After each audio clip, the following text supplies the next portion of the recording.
मई 2011 को एबटाबाद में Usama bin Laden को मारा गया तो वाकये के 2 रोज बाद ही मारूफ सहाफी नजम सेठी ने तब ही खबरदार कर दिया था कि अगर भारत ने इस किस्म की कोई हरकत की तो जवाब मिलेगा। भारत जैसी हरकत करेगा उसको वैसा ही जवाब मिलेगा। भारत 2 मिनट की कार्रवाई करेगा तो पाकिस्तान भी 2 मिनट के लिए भारत में जाएगा।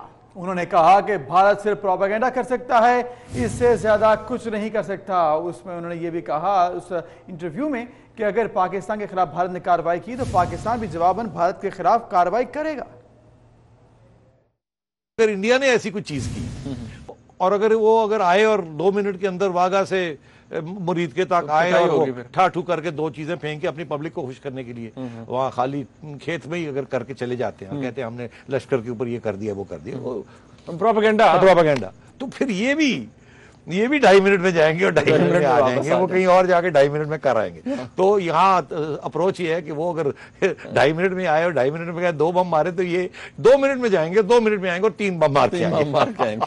तो वो इंडिया को एक दफा नहीं 10 दफा सोचना चाहिए कि इस किस्म की बेवकूफी मत करे।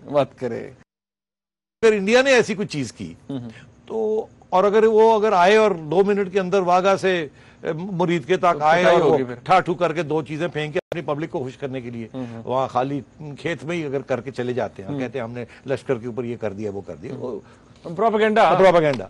तो फिर ये भी 2.5 मिनट में जाएंगे और 2.5 मिनट में आ जाएंगे, वो कहीं और जाके 2.5 मिनट में कर आएंगे। तो यहाँ अप्रोच ये है कि वो अगर 2.5 मिनट में आए और 2.5 मिनट में 2 बम मारे तो ये 2 मिनट में जाएंगे, 2 मिनट में आएंगे और 3 बम मार के आएंगे। तो वो इंडिया को एक दफा नहीं 10 दफा सोचना चाहिए कि इस किस्म की बेवकूफी मत करे। तो नाज़रीन, आपने देखा नजम सेठी साहब ने 2011 में क्या कहा था भारत के रवैये पर। इस पर बात करते हमारे साथ मौजूद हैं सीनियर तज्ज़ियाकार, सीनियर सहाफ़ी नजम सेठी साहब। नजम साहब, बहुत शुक्रिया वक्त देने के लिए। 8 साल पहले आपको एक इंटरव्यू में ये सुना गया कि आपने जिस तरह से भारत के बारे में कहा कि पाकिस्तान के खिलाफ अगर वो कार्रवाई करेगा तो वैसा ही पाकिस्तान करेगा, लेकिन भारत ऐसा करने की गलती नहीं करेगा। पहले तो ये बताएगा कि आपको इस तमाम सूरत हाल को नजर आ रहा था, आपको भारत के रवैये का मालूम है, तो फिर अब भारत के अंदर ये बदलाव कैसे आया कि उसने इस दफा कर भी दिया? जी, वो प्रेशर बहुत था उनके ऊपर। इलेक्शन आ रही थी और मोदी सरकार के ऊपर प्रेशर था और मोदी सरकार का एक स्ट्रेटेजिक रवैया भी ये रहा है कि पाकिस्तान को सबक सिखाना है, पाकिस्तान को अपने इलेक्शंस में एंटी पाकिस्तान फीलिंग करना है, एंटी मुस्लिम फीलिंग करना है। ये वाज़ेह तौर पे उन्होंने ये फैसला किया हुआ था कि कुछ ना कुछ करेंगे। और मैं अपने पिछले 2-3 माह से मैं कुछ कॉलम लिख रहा हूँ, उसमें मैं ये कह रहा था कि ये बिल्कुल ऐन मुमकिन है कि हिंदुस्तान कुछ ना कुछ करेगा और कोई ना कोई मौका ढूंढेगा कुछ करने के लिए, क्योंकि उन्हें मोदी सरकार को दरकार होगी इसकी। उनका परफॉर्मेंस उतना अच्छा नहीं रहा और हिंदुस्तान में जो तज्जियाकार हैं वो ये कह रहे थे कि पता नहीं इस दफा जीतेंगे कि नहीं जीतेंगे, और वो शाइनिंग इंडिया जो इन्होंने जो वादा किया था वो तो पूरा नहीं हुआ। तो अब ये जब ये चीज हुई तो फिर उस वक्त तो ऐन तो थी कि ये कुछ ना कुछ करेंगे। और मेरा पहले दिन से ये मौक़िफ़ है कि अमेरिका और इंडिया में बहुत फर्क है। इंडिया के साथ हमारा एक एसिमेट्रिक रिलेशनशिप है और एक ये है कि देखिए ना, अब आपने देखा कि उन्होंने 4 या 5 बम टेस्ट किए थे, हमने एक बार ज्यादा एटम बम टेस्ट कर लिया and so on and so fourth. और उसके अलावा हमारी यहाँ पे कन्वेंशनल न्यूक्लियर कैपेबिलिटी भी बन गई है। सो ये तो सूरत हो नहीं सकती कि उनकी फौजें जो है हमारा इंटरनेशनल बॉर्डर क्रॉस करके और अंदर आके कोई टेरिटरी सीज करना चाहें, वो तो अब मुमकिन नहीं रहा। तो अब यही है कि वो इस किस्म की कोई कार्रवाई करेंगे। पहले भी उन्होंने कोशिश की सर्जिकल स्ट्राइक्स की, जो कि नहीं हुई। वो भी हिंदुस्तानियों को फूल किया, आए कहीं ना कहीं कोई इंग्रेस की छोटी सी और वहाँ ठाठू करके चले गए और कहा कि पता नहीं हम कितनी अंदर चले गए, कितनी अंदर नहीं गए, और हम हंसते रह गए कि पता नहीं ये कहाँ आए थे और कब आए थे और उन्होंने क्या किया। और अब क्या ये कर दिया और अब अपनी कौम को बताने की कोशिश कर रहे थे कि जी हमने बड़े नंबर लगा लिए, हमने ये कर दिया, हमने वो कर दिया। मगर उस वक्त ये बिल्कुल ये एहसास था हमें कि अब पाकिस्तान जो है ये कार्रवाई करेगा।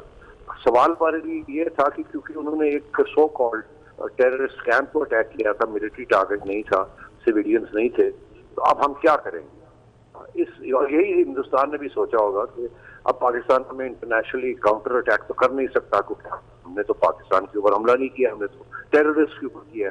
और पाकिस्तान ये कह नहीं सकता कि पाकिस्तान के इंडिया के अंदर कोई टेररिस्ट हैं, काउंटर टेररिस्ट जो कि पाकिस्तान में तबाही मचा रहे हैं, तो उनके पीछे गए। तो ये हमारे लिए ये एक बहुत अहम सवाल था और मेरा ख्याल है हिंदुस्तान ने अपनी कैलकुलेशंस में यही रखा हुआ था कि पाकिस्तान क्या कर सकता है, किसको अटैक करेगा। अगर कोई मिलिट्री टारगेट्स करता है तो फिर तो एक ही जंग का ऐलान हो जाएगा कुछ। तो हमारी तरफ से जो कार्रवाई हुई है वो बहुत ही इनक्रेडिबल थी। अगर तो फुली प्लान थी तो मैं पूरी दाद देता हूँ, अगर थोड़ा सा लक भी मिला तो फिर भी चले, ये तो होता ही है जंग में कि ये गए, इन्होंने कोई खास टारगेट नहीं किया, इन्होंने ना ही हमें बताया कि कहाँ था, क्योंकि टारगेट था ही कोई। ये अंदर गए हैं, इन्होंने वहां पे बमबारी की है, इन्होंने भी जाके वहां किसी पहाड़ के ऊपर बम फेंक दिए होंगे। मगर इनके पीछे फिर जब हिंदुस्तान के एयरक्राफ्ट आए हैं, उन्होंने LOC क्रॉस किया है, तो ये फिर ऐसे लगता है कि ये इंतजार में थे, इन्होंने प्लान किया हुआ था कि जब ये पीछे आएंगे तो फिर हम इन्हें ओवर पाकिस्तानी एयर स्पेस इनका हिसाब लेंगे। और वैसे ही हुआ। वो मेरा ख्याल है अगर ट्रैप था तो ट्रैप में फंस गए, अगर ट्रैप नहीं था तो वो उनकी बहुत बड़ी ये हमाकत है कि वो उन्हें एहसास होना चाहिए था कि अगर पाकिस्तानी एयर स्पेस पे जाते हैं तो पाकिस्तानी एयरफोर्स तो नहीं छोड़ेगी इनको। वो तो हमारा एक ट्रैक रिकॉर्ड है कि जब भी हिंदुस्तान और पाकिस्तान की कोई एयर क्लैशेस हुए तो उसमें हमेशा Pakistan has always been better. तो वैसे ही हुआ। अब देखिए ना, एक नहीं दो जहाज गिर इनके, एक पायलट कैप्चर हो गया और अब हिंदुस्तान क्लेम कर रहा है कि हमारा एक F-16 उनकी तरफ गिरा है, मगर कोई एविडेंस नहीं प्रेजेंट कर रहे हैं। कभी इधर से आते हैं, कभी उधर से आते हैं। तो दुनिया को इस बात का एहसास हो गया और आहिस्ता आहिस्ता हिंदुस्तान के लोगों को भी इस बात का एहसास हो रहा है कि हमारे साथ एक हाथ हो गया, हमारी हुकूमत ने हाथ कर दिया। अब देखना ये है कि अगर यही ऐसे ही रहा ये परसेप्शन, तो इलेक्शन में तो बहुत बड़ा नुकसान हो जाएगा मोदी को। इसलिए मैं ये समझता हूँ कि वो अभी भी कुछ ना कुछ करेंगे। अब सोचों में पड़े होंगे कि क्या करना है और क्या नहीं करना, और डाइवर्जन होगी। अगर LOC के ऊपर बमबारी कर रहे हैं और वहाँ आर्टिलरी कर रहे हैं तो अटैक कहीं और करेंगे, और वो किस किस्म की करेंगे, क्या करेंगे। एयरक्राफ्ट के साथ करेंगे तो वही हो सकता है जो पहले हुआ है। मिसाइल्स के साथ करेंगे तो फिर एक इशू बन जाएगा कि हमने किस किस्म का काउंटर करना है। तो मैं ये समझता हूँ ये इस वक्त एक एस्केलेटरी लैडर पे खड़ी है, दोनों कौमें खड़ी हैं। अगर मोदी ने कोई और नया एडवेंचर किया तो उसका भी जवाब तो मिलेगा बिल्कुल, और मेरा ख्याल है नए पे दिला ही होगा जैसे हमारा एक ट्रैक रिकॉर्ड है, और उसके साथ बहुत एस्केलेशन हो सकती है। अब मेरा ख्याल है कि अमेरिका और कोशिश करे कि ये हिंदुस्तान को समझाए इस बात का, और हमारा जो पीस ऑफरिंग है इमरान खान साहब की उसको उसकी तरफ तवज्जो दी जाए। मगर ये मुश्किल लगता है मुझे, ये आसान है हमारे लिए कहना, मोदी इस वक्त सियासी डिफिकल्टी में है बहुत। सही, बहुत शुक्रिया नजम सेठी साहब, आपने हमें अपनी राय से आगाह किया है। भारत का सर्जिकल स्ट्राइक का दावा झूठा नहीं, बहुत ही झूठा है। DGI SPR का एक लफ्ज सच साबित हो चुका है। तरफ से बालाकोट में सर्जिकल स्ट्राइक और मुबैना दहशतगर्दों के ठिकाने तबाह करने का दावा झूठा था। भारत की अपनी वेबसाइट समेत दीगर बैनुल-अक़वामी वेबसाइट्स ने भारतीय दावों का भांडा फोड़ दिया है। भारतीय समाजी कारकुन शेली कैसली ने इंटरनेशनल पेरेंट लेबोरेटरीज और गूगल इमेज की मदद से साबित किया है कि भारत ने एक बार पाकिस्तान में सर्जिकल स्ट्राइक करने के हवाले से सफेद झूठ बोला था। वेबसाइट के मुताबिक भारतीय दावों की सच्चाई जानने के लिए सर्जिकल स्ट्राइक वाले मकामात का गूगल इमेज की मदद से बगौर जांच की गई, लेकिन ऐसा कुछ नजर नहीं आया। वेबसाइट के मुताबिक भारत का दावा झूठा ही नहीं, बहुत झूठा है। भारत ने जिन मकामात पर दहशतगर्द कैंप तबाह करने का दावा किया है वहां पर आबादी थी ही नहीं, सिर्फ खाली जमीन थी, और तीनों जगह पर जमीन पर सिर्फ मामूली गड्ढे पड़े हैं। वेबसाइट के मुताबिक भारत ने जहारियत की है, पाकिस्तान ने नहीं की। भारतीय जहारियत का इससे बड़ा सबूत क्या होगा कि पाकिस्तान ने उसका पायलट गिरफ्तार किया और बाद में उसे भारत के हवाले कर दिया।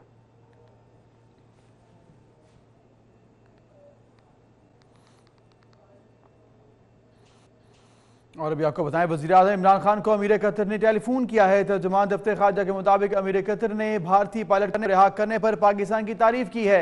अमीर कतर ने कशीदगी में कमी लाने पर जोर दिया है। उन्होंने खित्ते में कशीदगी कम करने के लिए अपना किरदार अदा करने की पेशकश भी की है।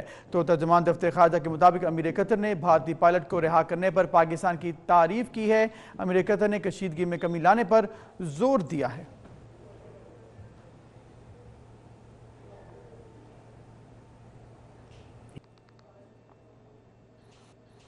اور ابھی آپ کو بتائیں وزیراعظم عمران خان کو امیر قطر نے ٹیلی فون کیا ہے۔ ترجمان دفتر خارجہ کے مطابق امیر قطر نے بھارتی پائلٹ کو رہا کرنے پر پاکستان کی تعریف کی ہے۔ امیر قطر نے کشیدگی میں کمی لانے پر زور دیا ہے۔